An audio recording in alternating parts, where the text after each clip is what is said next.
آگے پھر اللہ تبارک و تعالیٰ فرماتے ہیں کہ یرید اللہ لیبین لکم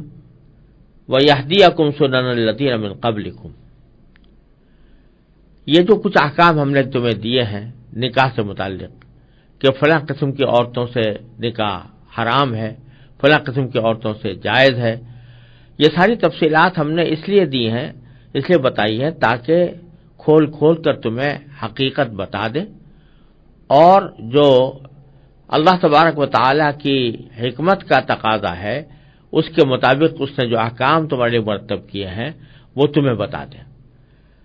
وَيَهْدِيَكُمْ سُنَنَ الَّذِينَ مِن قَبْلِكُمْ، اور تم سے پہلے جو لوگ گزرے ہیں ان کے طریقوں تک تم کو بھی پہنچا دیں۔ یا اس میں اشارہ اس بات کی طرف فرما دیا کہ یہ جو احکام ہم نے دیے ہیں کہ فلاں قسم کی عورتوں سے نکاح حرام ہے، فلاں قسم کی عورتوں سے نکاح حلال ہے، یہ ساری تفصیلات صرف پہلی بار تمہارے اوپر ہی نازل نہیں ہو رہی،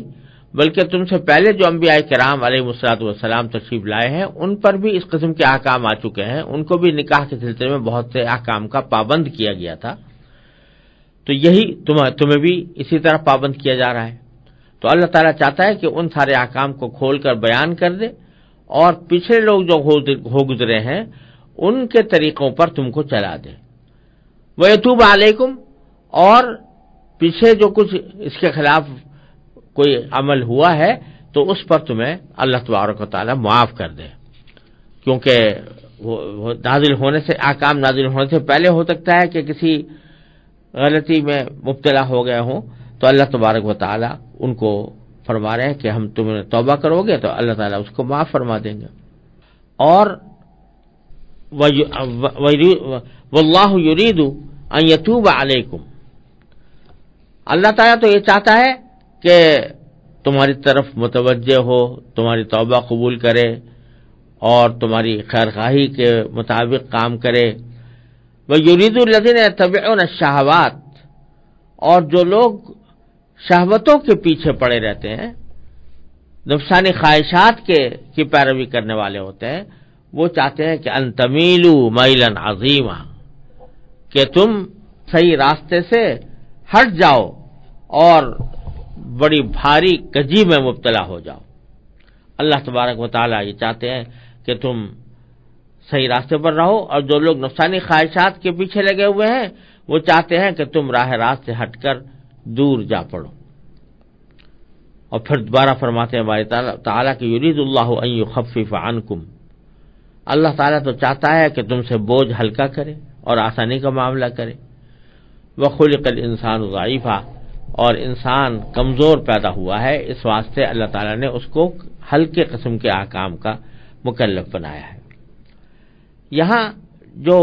باری تعالیٰ نے یہ بات فرمائی کہ اللہ تعالیٰ تمہاری طرف توجہ کرنا چاہتا ہے، تمہاری خیرخواہی کے احکام تم پر نازل کر رہا ہے، اور جو شہوتوں کی پیروی کرتے ہیں، نفسانی خواہشات کے پیچھے پڑے ہوئے ہیں، وہ چاہتے ہیں تم کجی اختیار کر کے دور جا پڑو۔ اصل میں اس میں اشارہ اس بات کی طرف کیا جا رہا ہے کہ یہ نکاح اور شادی بیاہ کے جو معاملات ہیں یہ بڑے نازک ہیں اور بڑا اعتدال چاہتے ہیں، ان میں افراط و تفریط دونوں ہی مضر ہیں، اور دونوں سے انسان غلط راستے پر پڑ سکتا ہے۔ ایک طرف تو انسان کی فطرت میں اللہ تعالیٰ نے ایک جنسی تقاضا رکھا ہے، وہ جنسی تقاضا ایسا ہے کہ انسان کو مجبور کرتا ہے کہ کسی عورت کے ساتھ اس کے تعلقات قائم ہوں، کسی عورت کے ساتھ اس کا ملاپ ہو۔ ایک طرف تو یہ تقاضا ہے، اگر اس تقاضے کو دبایا جائے اور بالکل ہی اس کو کہا جائے کہ اس کو کچل کر رکھا جائے اور کسی عورت سے کوئی تعلق قائم رکھنے کی کسی بھی حالت میں ضرورت نہیں ہے، جیسے کہ بعض راہبوں نے راہبانیت کے اندر کیا، تو اس کا نتیجہ ایک طرف تو انسان کی فطرت کا کچلنا ہوا، اور دوسری طرف بسا اوقات جب انسان مجبور ہو جاتا ہے اور کوئی راستہ نہیں بن پاتا تو بالآخر پھر بڑے گناہوں کے اندر مبتلا ہو جاتا ہے۔ جیسے رہبانیت کے واقعات میں اس قسم کے بہت واقعات ملتے ہیں کہ شروع میں انہوں نے بالکل شادی کو خیرباد کہہ دیا تھا، اور شادی کو خیر بات کرنے کے بعد وہ آپس میں وہیں پر پادری اور نن بن کے، راہب اور نن بن کر رہتے تھے، لیکن انسانی تقاضے ہیں وہ آخر غالب آ گئے اور پھر بدکاریوں کا رواج شروع ہو گیا۔ اللہ تعالیٰ محفوظ رکھے۔ تو ایک طرف تو انسان کے اندر یہ تقاضا ہے، دوسری طرف یہ تقاضا ایسا ہے کہ اگر اس کو بے مہار چھوڑ دیا جائے تو وہ کسی بھی حد پر رکنے والا نہیں ہوتا، اور اگر اس کو بے مہار چھوڑ دیا جائے تو نہ لوگوں کے اندر انساب کا تحفظ ہو سکتا ہے، نسب کا تحفظ ہو سکتا ہے، نہ شرافت کا تحفظ ہو سکتا ہے، نہ دیانت کا تحفظ ہو سکتا ہے،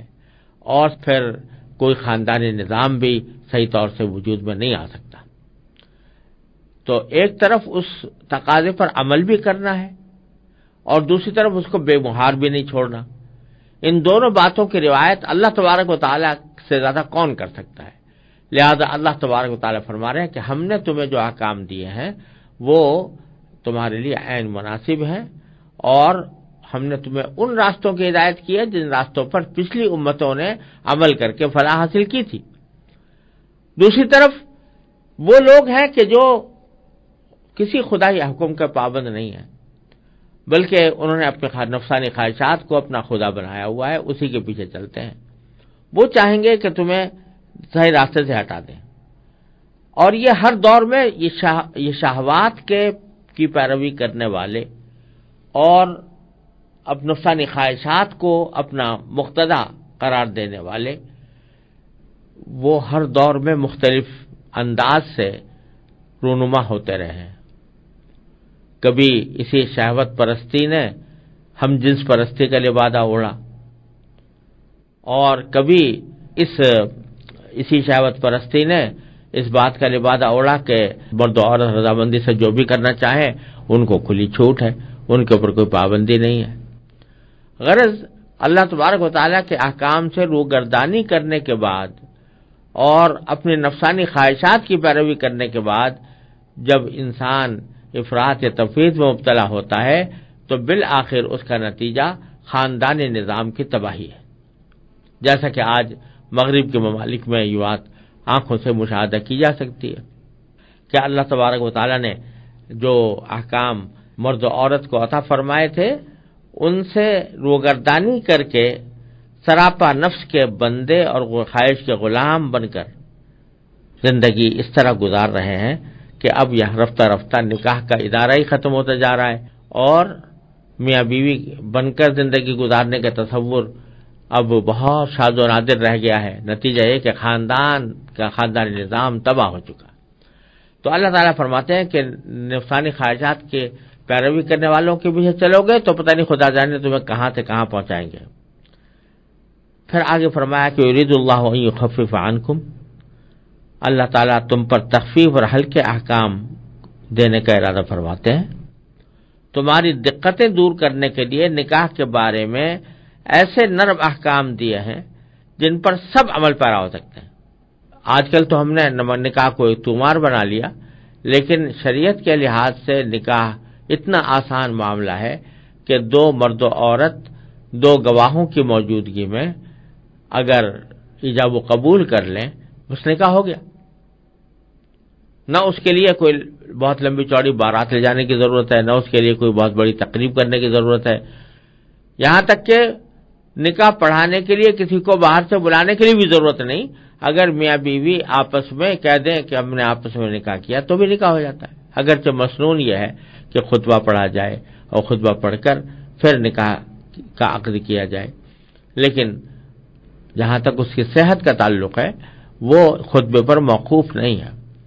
شوہر نے کہہ دیا میں تم سے نکاح کیا، بیوی کہہ دے میں نے قبول کیا، بس دو آدمیوں کی موجودگی میں کہہ دیا تو نکاح ہو گیا۔ اللہ تعالیٰ نے اتنا آسان رکھا، یرید اللہ یخفف عنکم وخلق الانسان ضعیفا، اور انسان چونکہ کمزور واقع ہوا ہے تو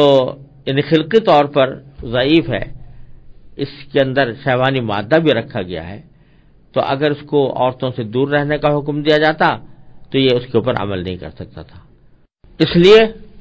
اللہ تبارک و تعالیٰ نے نہ صرف یہ کہ نکاح کی اجازت دی بلکہ اس کی ترغیب بھی عطا فرمائی،